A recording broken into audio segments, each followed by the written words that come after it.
Welcome to the Big Bets on Campus podcast presented by DraftKings. I'm Mike Calabrese, and I have to tell you, I am thrilled about this new Wednesday show. We're talking college hoops the rest of the way, all the way through the Final Four. You're going to get us every single Wednesday. Who's us? You got me, Mike Calabrese. I'm hosting the show. My co-host that I'm thrilled to be joined up with again is Duck, our man Josh Nunn. He's going to hit us with all those deep cuts, all those over-unders from low major college basketball. And we have a brand new addition to the Action Network family here and the Big Bets on Campus podcast, and that's Christian Odjakjian. Really excited to have him on as well. We're going to run through what brought us together, why we're here, but really at the end of the day, you're listening because you want best bets, you want our hot takes. Also, by the next episode, we're going to have some futures conversations as well, adding to that portfolio as the season rolls on. Before we hop in, though, as I mentioned, we're going to go around the horn, introduce ourselves a bit to the audience. We're going to start with you, Duck, my G5 co-pilot from football season. Now we're attached to the hip again for at least the next 2.5 months of college hoops.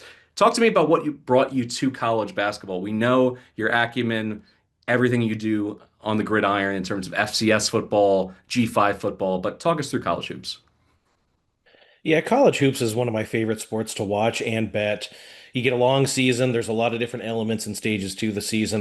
Personally been betting on college basketball since 2009. Spent a lot of time posting my plays into the forums before I started at Action Network a couple years back. Well, I'm going to take a real analytical, stats-driven based approach to my wagering. About 95% of my plays, as you had alluded to, are going to be totals. I'm going to be looking for things like pace discrepancies, teams that are able to play solid defense without fouling, or teams that are unable to do that. Teams that can alter shots and protect the rim, neutral site unders, teams that will or will not shoot the three. So we're going to look at a lot of total variance, and a lot of that'll be metric driven. But I love the variance and the volatility of college hoops. There can be some wild swings, good and bad. But it's going to be a real fun season with both of you guys here. I'm excited, Christian, to have you on the program with us, and we are going to work like hell to put out some good products and get everybody to the window. Whenever you talk tempo, Duck, I always think of J.K. Simmons and Whiplash. Not quite my tempo. Hopefully we can drop that in. David, the producer, can add in some sound clips along the way. Christian, we went down to Tobacco Road to pluck you from Wake Forest. That's where your basketball journey began. Fill us in on the rest. So, grew up in Rhode Island outside Providence. So, grew up going to Providence games, UConn games. Always loved the tournament. And I have vivid memories of in middle school, I I love to just make a prediction and be right. And the first one that I had was I was loud at the lunch table. Mercer's going to beat Duke. I just hated Duke and read a couple things that Mercer had like won some overtime games and played well against Power Five comps. But I'm just so loud. Mercer's going to beat Duke, and they did. And then last year I followed it up, or not last year, the year after I followed it up with Georgia State and Baylor. So I just started loving, just tracking mid-major basketball and trying to know as much as I could about teams. Another key memory was 2016 March Madness.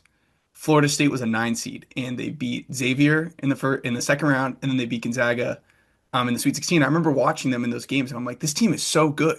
Like 11 guys, Terrence Mann was on that team, Cabin Jelly, and I just had never watched Florida State play. Like they were just a borderline kind of outside the top 25 team, and I kind of made it my mission after that. I need to get eyes on every team that could make a run, because I don't want that to happen again where I'm watching a team in the tournament and I go, I wish I knew how good they were. So I just kind of became a sicko after that, and then covering Wake Forest for all 4 years for the school newspaper when I was a student there. I got to just see ACC basketball all the time. I traveled to some other sites, got to talk to coaches after the game, so that just kind of leveled me up even more. I live in Chicago now, so after college, branched out to betting because I wanted to grow my following and talk about the sport, and just being able to put out analysis on my plays was my way to do that, and got hot a few times, and the rest is kind of history. So glad to be here, and favorite sport, love to watch it, love everything about it. Well, let's see, those back-to-back Mercer. What was the celebration for the Mercer kid? The Was it Nene, the Nene? 2013. Just an incredible performance. And then on the sideline as well for the Georgia State play, was it Hunter with the rolling chair with Absolutely. what did he tear his like Achilles or something beforehand? That was absolutely phenomenal. And I have to say too, the college basketball world I think is putting us together for a reason. Skip Prosser, Wake Forest legend, also took my Loyola Greyhounds to the NCAA tournament in the 90s as well. So we have that overlap. For the audience that doesn't know me, let's see, where did I start here? When it comes to college hoops, I was the in-house bracketologist for the Score for a handful of years, which really got me into the nitty-gritty of lower level college basketball, looking at all the advanced stats, watching a lot of low major basketball. I've also, and this is funny because if you say, oh, why am I qualified to talk about the NFL? I play NFL fantasy. Ooh, congrats.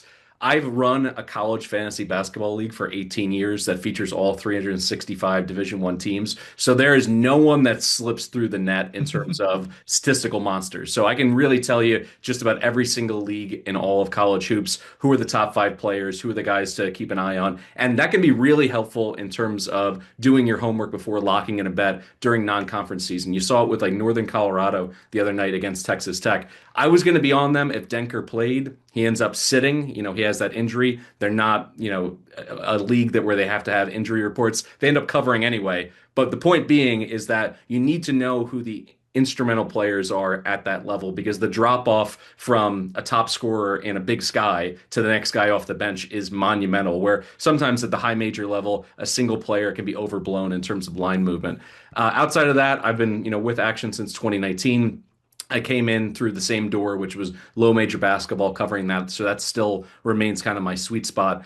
And I think what's interesting too is that with some of these smaller leagues, you get continuity in coaching and you get a real feel for the brand of basketball teams want to play. Like you look at a conference like the ACC that can have more revolving chairs and musical chairs at the head coaching spot compared to like the A10. When I look at the A10, you got like Chris Mooney at Richmond over 20 years, Mark Schmidt coming up on 20 years at St. Bonaventure, Anthony Grant, even Davidson, where they have the McKillop handoff from father to son. That goes all the way back to 1989. You have a feel for how these teams are going to play, and I think that really gives you an advantage to not necessarily have that recency bias. How did the team just play in the previous game? You got a feel for what to expect over the course of a season. All right, it's time to get into some actual hoops. You now know what brings us all together. And the beauty of this is that we're going to have some talking points. We're going to be able to get some rants. We're going to look at futures, not just the best bets, not just our best plays. So we're going to start here first with you, Duck, in terms of a trend, a team, a player, a topic that really has you interested or you want to put a spotlight on it for our audience before we get into our best bets.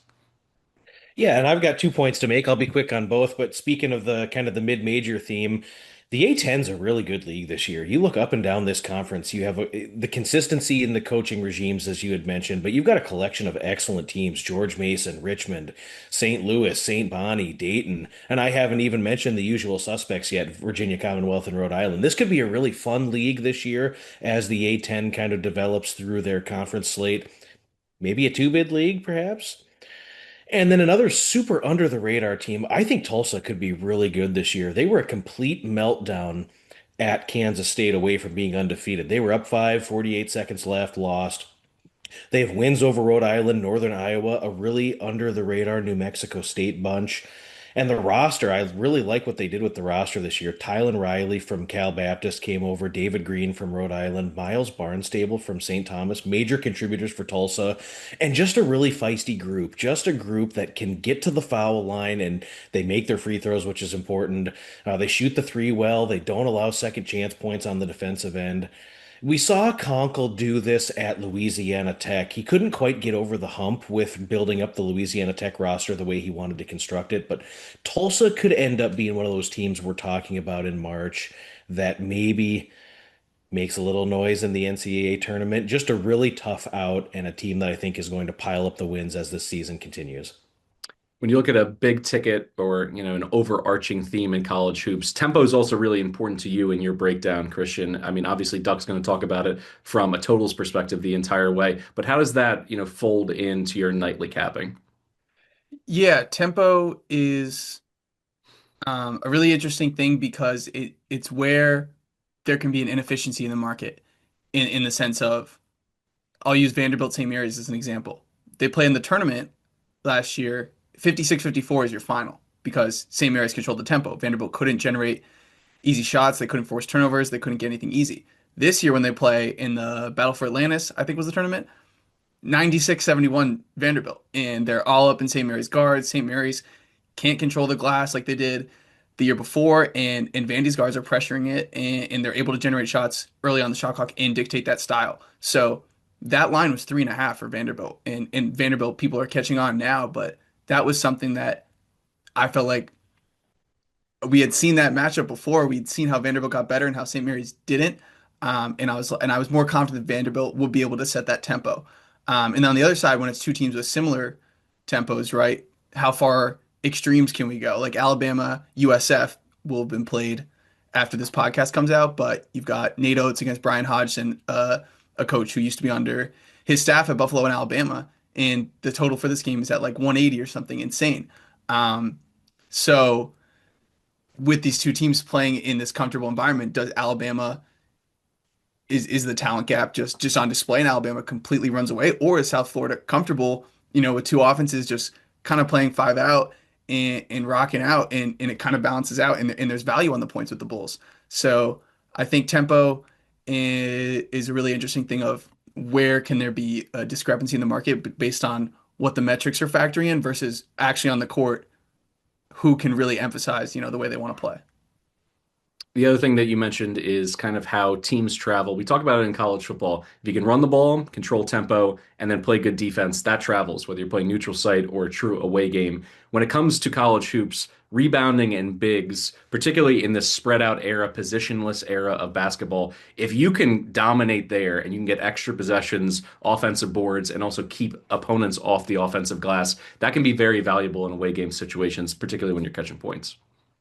Right. When I think about a bet, sometimes it's if this game played 100 times, if I think my cap they'd win 60 or 70 times, I'm okay with the result. I'm okay what happens with the 3-point variance and the free throw variance. But when you look at some of these teams throwing out these two big lineups, even three big lineups, a team like Florida with Tommy Howe at the three or Yaxel at the three for Michigan, it's like, what can you really do? Like, you just look at the personnel and it's Michigan is going to control the glass in this game.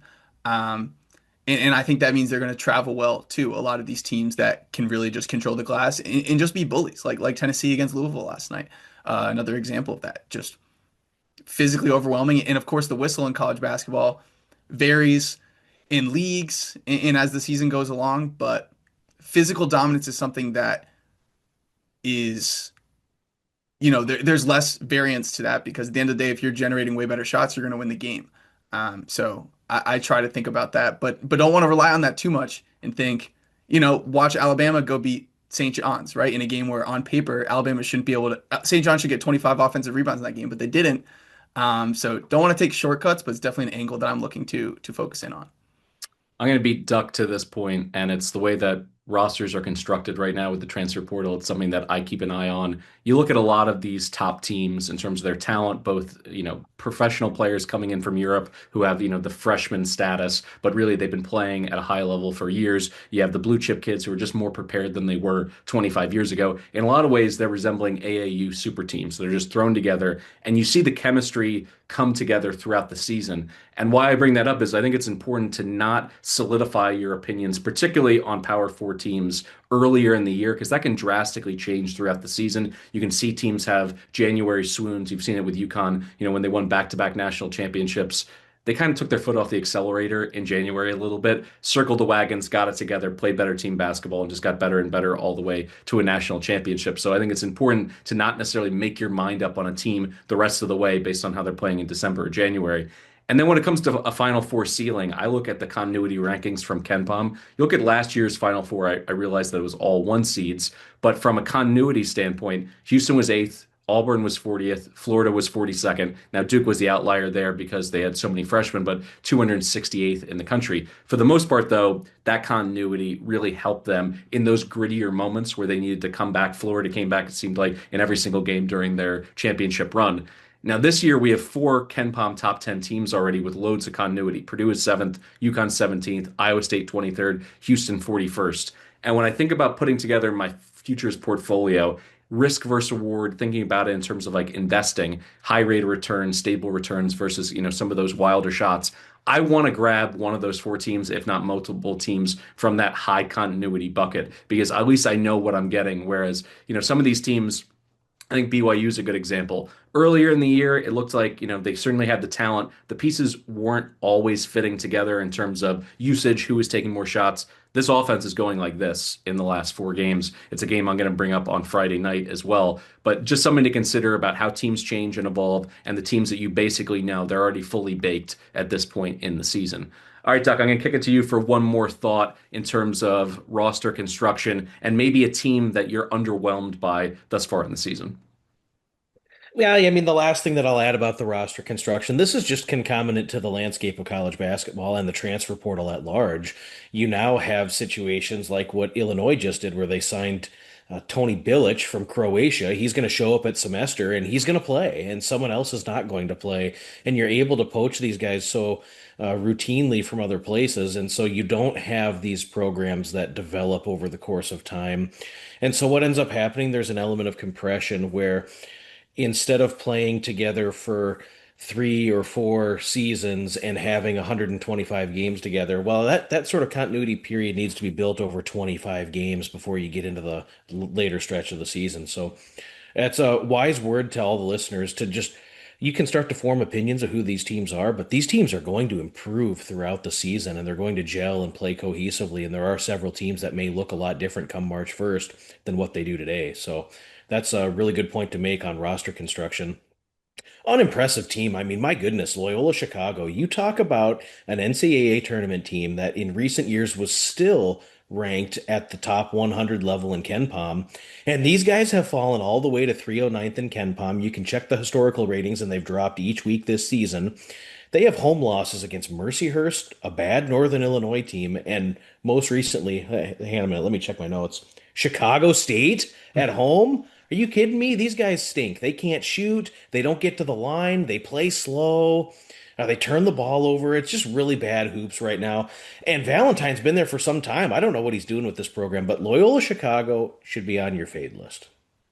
All right, Christian, any thoughts on teams or perhaps the gulf between the top 10, top 15 teams and the rest of college basketball? Wanted to add on the idea of teams gelling and chemistry building as the season goes along. A quick side rant of it bothers me when a win, the way wins and resumes age in the sense of, let's say TCU was able to hold on against Michigan, and then they're like a 14-loss Big 12 team. That win against Michigan, when Michigan is still figuring out how to play basketball together, completely carries their water on Selection Sunday, and they get in over a team that they're just not as good as. I really wish that there was some type of setup in February where we got, some high majors or similar level mid-major leagues. Play a couple non-con games. Let's get a check-in in February when your team is much closer to its final form, if not at its final form, that's going to be completing in postseason play. Um, because I don't like how a win from November can just, yeah, with bracket Yeah, busters, it's like he just bring it invented back. Bracket Busters. Here we go. Bring it Listen, back. I don't think they trademarked it and they did away with it, so there's no reason you can't swoop in and then sell it all over again as a brand new thing. So yeah, I wish there was a better way for those resumes to be accurate. And in terms of just the top of the sport right now, there's just such incredible talent right now, and I know everyone was sounding the alarms after last year's all one seeds and John Calipari's Arkansas Razorbacks being our lovely double-digit Cinderella. I do think the best teams are the gap is widening, but at the same time, it's the tournament. There's going to be variance. There's going to be upsets.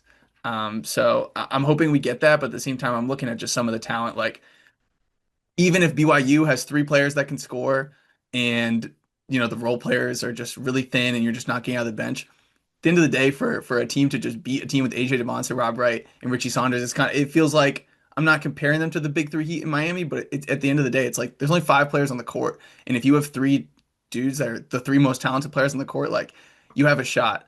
So yeah.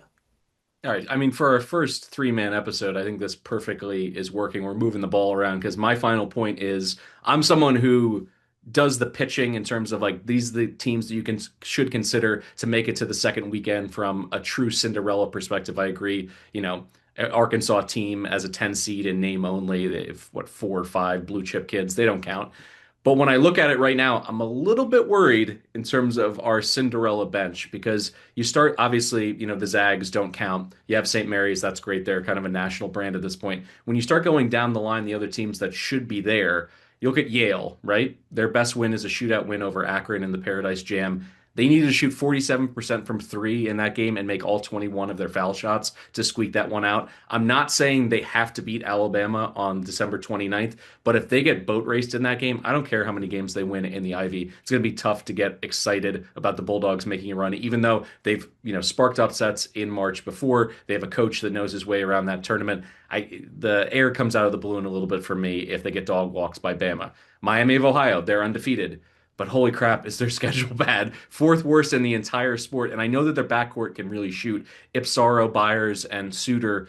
I mean, this is a team that has the profile of years past, maybe 10 years ago, where it's like if they shoot 50% from three, they could beat anybody. But this defense and front court is going to get rolled by quality opponents. I think they're going to get killed on the glass if they are up against a power conference opponent with a really nice front court.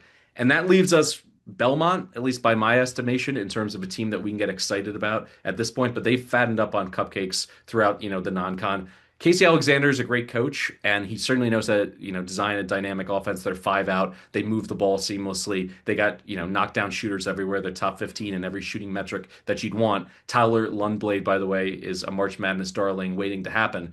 But can they hold up inside? This is the common theme. It seems like all the programs, not just the top 25 teams, but anyone with any money, they're going out and they're grabbing those kids who are 6'8" or bigger, who are bouncy, who are athletic, and it's not leaving much. There's no more Kenneth Farieds playing for Morehead State. So I think, the option here is that what they do is they pack it all in and they say, you got to beat us from the perimeter. And for the majority of their schedule, teams can't outshoot Belmont. But if they play against a team with three or four shooters, I think an avalanche is going to hit them and they're going to lose. And then I think we're sunk in terms of seeing, any Cinderellas again.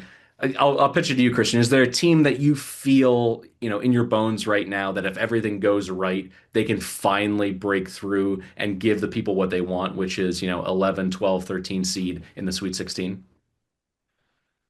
No one really comes to mind at the mid-major level. I'm monitoring Belmont, McNeese, and these A10 teams. I know the A10 used to be a league where we were used to seeing those multi-bid, but at this point, I'm kind of considering those schools outside of Dayton maybe or VCU a Cinderella in a sense. So we'll be monitoring, but in November and December, my focus is on just getting a feel for a lot of these power conference teams, and as the best of the mid-majors start to emerge more clearly, then I start to monitor those more. How about you, Duck? It's Tulsa.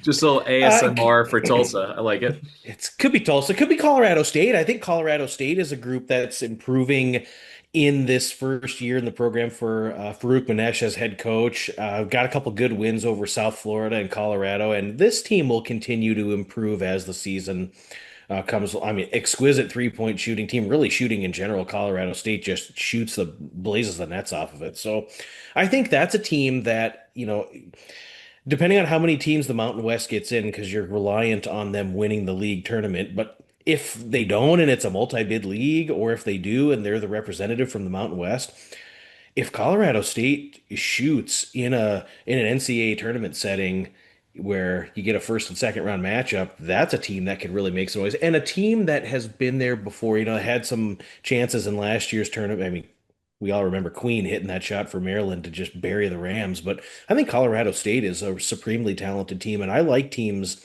that can get hot at the right time and just blaze the nets. I actually do have one mid-major I like to add. UC San Diego promoted within. It's a totally new cast of characters, but they're still really good. 10-1. They're only lost at Nevada by 6. So they're a team that I've been watching as well. Before we get into some of our actual bets, let's toss it over to Stuckey for a word from our sponsor, DraftKings.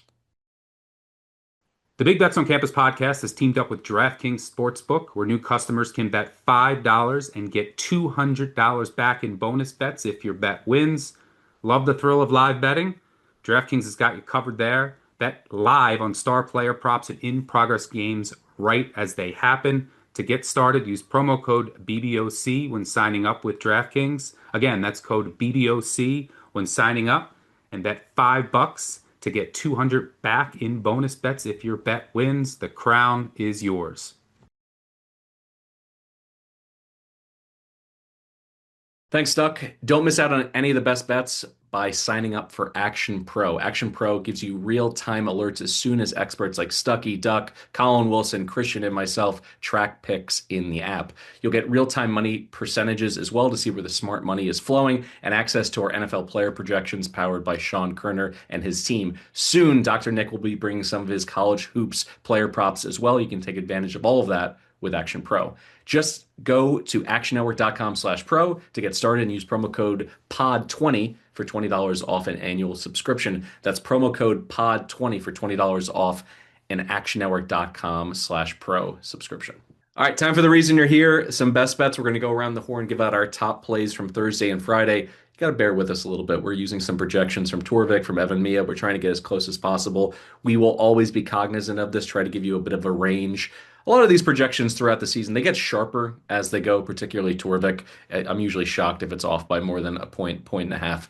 Duck, get us started with a total. You're going to a super popular game. Just kidding. Norfolk State Grambling sitting in the 130s.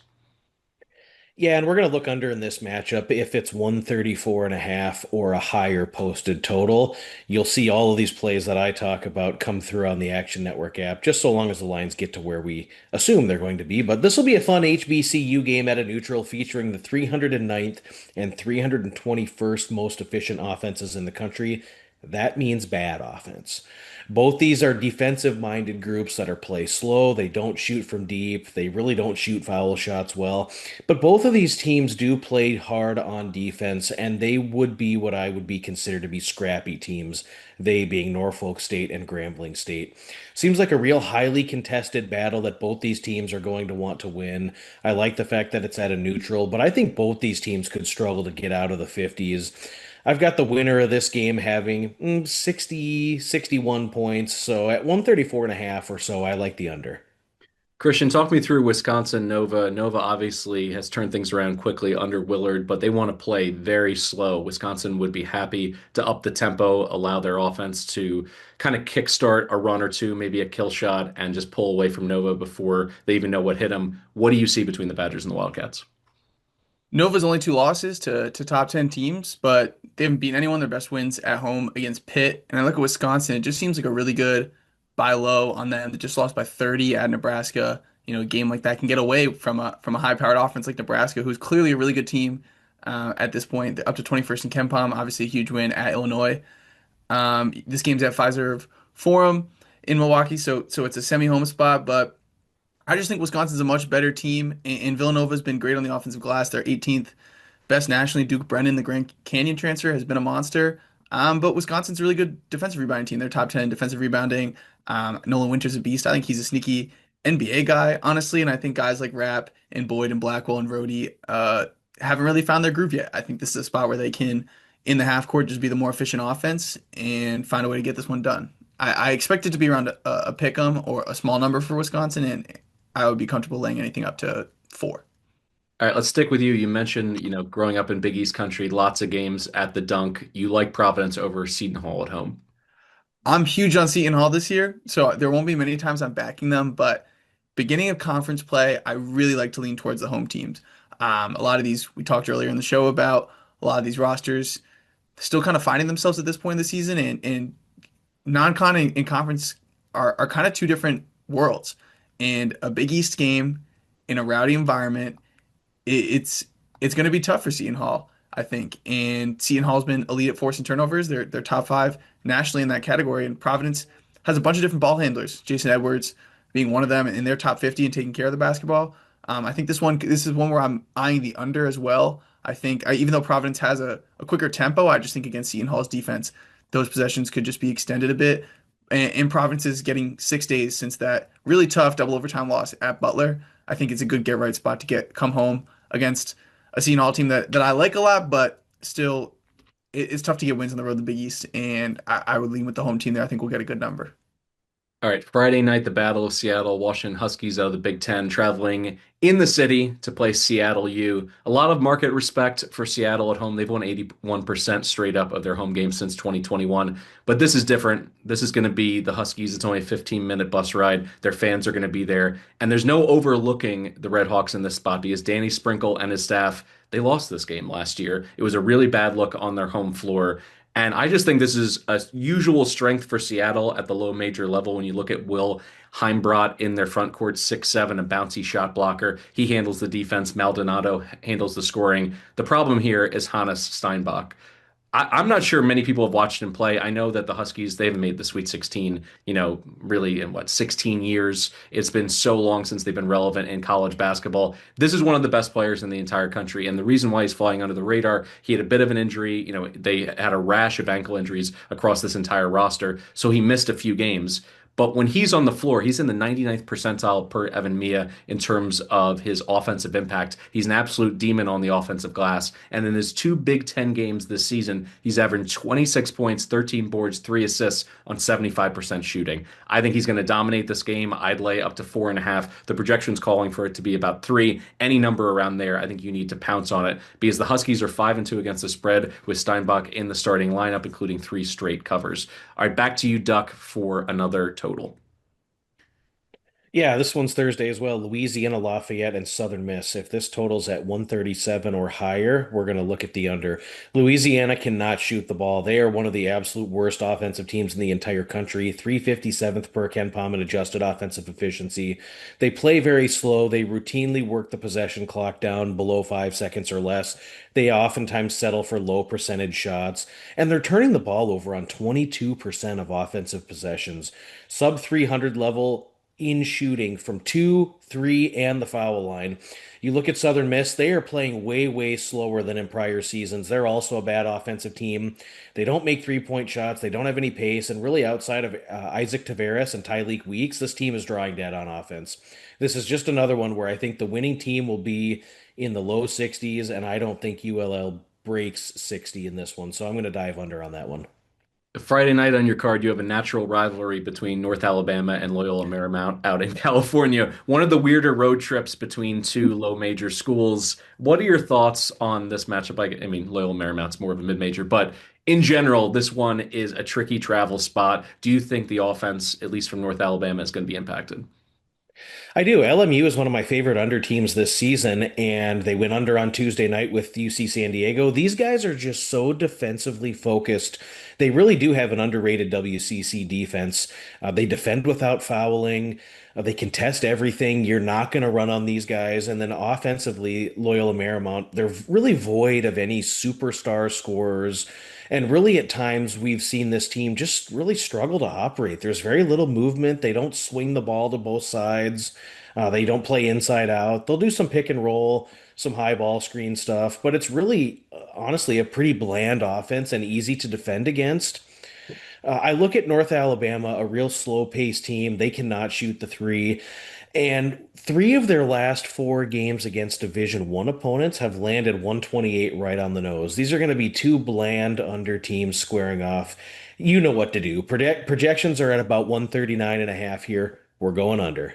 All right, let's head up I-5, about 6 hours from LA to the Bay Area for your last play, Christian. You're targeting St. Mary's at home against another team with a brutal road trip, FAU, coming cross country. I have a love-hate relationship with St. Mary's because sometimes I just absolutely can't stand watching them. Sometimes I love how gross it is. And by gross, I mean slow you down so much. It's big Harry Wessels just trying to tap it out, get super deep post positions, but they just guard so well as a team. And I look at Florida Atlantic, who under second-year coach John Jacobs, they're fine, right? They're 8-3, they're 117th in KenPom, but in the 3 tougher matchups they've played, they go at Liberty, you lose by 20. Liberty's a slower paced team, half court, kind of just cut the water off. George Mason, another slower paced half court team, you lose 74-65. St. Bonaventure, 70-65. So in that game environment, I just don't see them being able to score effectively. KenPom's got it at 80-68. I'd be looking at potentially a first half under on Florida Atlantic or just taking the Gales. Sometimes laying the Gales with a big number gets a little hairy because you're like, why can't any of these guards shoot except for Mikey Lewis? It's a little frustrating, but I'm very confident in their ability to pound the ball in the interior and slow this pace down and make Florida Atlantic uncomfortable in the half court. Who their best player, by the way, maybe their second best player, but Kanan Carlisle, who was really exciting as a freshman at Stanford, goes to Indiana where, a lot of guards went to die under Mike Woodson. He's a good player, but St. Mary's can, a guy like that who just really wants to get his off the dribble St. Mary's is a nightmare to play against. I'm going to lay the big number on Friday night. Abilene Christian traveling to Provo to take on BYU. It took a little time, I mentioned at the top, for this BYU offense to come together. Last 3 home games against the low majors, 95 points per game. They covered all 3 against Cal Baptist, UC Riverside Pacific. Cal Baptist, by the way, a quality low major. So to have a pair of no sweat covers when laying 20 or more, I think that's impressive. Debansa is coming into his own, by the way. 4 straight games with 22 points or more. He's getting to the line consistently, which I think this is already a dynamic offense, but it gives them even more stability, a higher avoidance level when it comes to droughts with him getting to the charity stripe. And Abilene Christian, if you look back, they're predicated, whether it's this coaching staff or the previous one, because they promoted from within, it's all about turning you over. They upset Shaka Smart and UT, what was it, 4 years ago in the NCAA tournament by forcing so many turnovers. Opponents this year, by the way, still struggling against ACU, turning it over on 19% of their possessions. So if you're sloppy with it, you can get yourself into a rock fight, and that's when Abilene Christian is worth a play. The difficult part here is that BYU is so buttoned up in that regard, fewer than 10 turnovers per night. And when it comes to Robert Wright III, I trust this guy with the ball in his hands. Despite a high usage rate, 1.3 turnovers per game, I feel confident that they're going to be able to get this done and score in the 90s again. And the last piece of it is, I don't mind laying a big number against teams that can't shoot. This, Wildcats team stinks. They're 326 in effective field goal percentage. So I'm going to go ahead, lay the big number. I'd go all the way up to 30 with the Cougars here. I think they're hitting their stride. This is an opportunity before, Christmas break and everything else for them to just get one more neck crack kind of game out of the way, feel good about where they're headed for, the rest of the season, and particularly once they get into Big 12 play. All right, it's time for our DraftKings parlay before we get out of here. So we're going to do a quick 3-leg parlay. Go to DraftKings for the best prices. We're going to pick one of our favorite, picks individually, put it all together. We're going to start with Duck. I don't even know if you mentioned this one yet. UC Irvine, going to talk about the Anteaters here. Saving the best for last. Let's hear it. Yeah, and this is one where we have UC Irvine projected as a small home dog, could be 2, 3 point underdogs. Could see the Eaters really frustrating Belmont. They've got a lot of size in the post that will create some problems for what this Casey Alexander offense wants to do. UCI's defense, they defend well without fouling. They block and alter a ton of shots. They force you into bad shots. And their opponents have missed a lot of them. So for Belmont, you look at this wild cross-country travel spot going out there to California. This ain't Evansville or Lipscomb or Middle Tennessee that you're squaring up against here, and you have to travel. This could be a real jet lag trouble spot here for Belmont. And so for this fun parlay, I think we should throw UCI on the money line on this one. All right, Christian, what is your favorite or a new addition that you want to add to this DK parlay? I'm going to stick with Wisconsin. I'll put them on the money line just because we're bringing in other legs. Play it a little safer, but I just like the buy spot. Villanova very well might be the 3rd best team in the Big East. I just am not ready to crown them as that yet. And as great as Bryce Lindsey's been, as great, like I said, Duke Brennan's been on the glass, I still have kind of my questions about, Askew shooting 41% from deep. Is that real? Tyler Perkins shooting 41% from deep. Is that real? And Caden Lewis, there's been some growing pains. Obviously, you see the talent there, but I just think Wisconsin is a team that I'm looking to back right now before people really think they're as good as either. I think they're a clear tournament team, just not playing like it really fully yet. As I mentioned, I'm going to back Washington in the Battle of Seattle, lay up to 4.5 in that one. It's a revenge spot. Steinbach will dominate. Sprinkle covers his 4th straight game in a row, and hopefully we get this to the window for you. That's our DraftKings College Hoops parlay for the week. The crown is yours.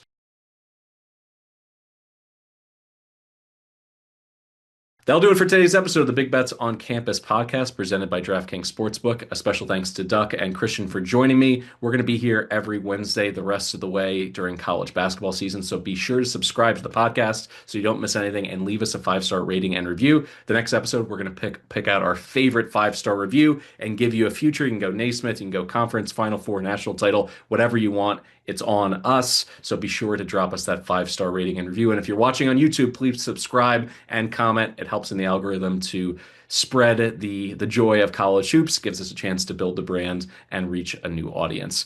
As always, best of luck with all your bets, and we'll catch you here next time on the Big Bets on Campus podcast.